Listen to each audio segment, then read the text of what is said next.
The Verge reports that Chinese students are suing Apple for not including a charger with the iPhone 12. I can relate, although I'm not suing Apple. I was pretty disappointed when I found that my new phone did not come with a charger. My block is bent at the front.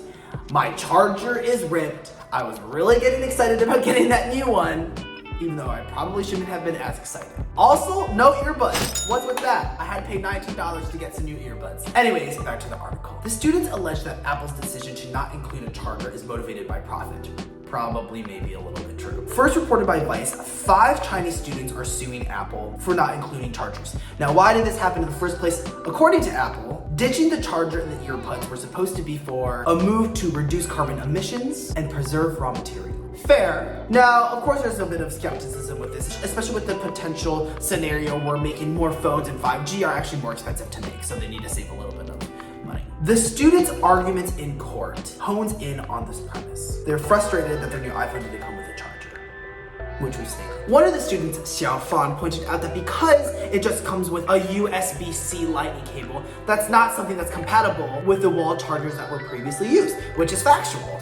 This means that customers will have to purchase their own block that has the USB-C port, that whole situation. And so ultimately, Xiaofang believes that they're intentionally not including these so that they can promote their MagSafe wireless chargers so that people can be spending more money, so on and so forth. This is something that in my mind is pretty clear and obvious and isn't too shocking. What I do think is interesting is, what all this is called. So Xiaofang and her colleagues took Apple to the Beijing Internet Court, asking for Apple to provide them with a wall charger and 100 yen, which is about $16 USD, for breach of contract and litigation fees. I actually tried to think about it. I feel like litigation fees would probably be a little bit more expensive than $16 and a wall charger, but what do I know? Now, according to the report, Apple stated that not including a charger is actually pretty common practice now for phones, which I personally do not know. And the case is reportedly still in progress. And on Chinese social media, this is something that has been actually really blowing up.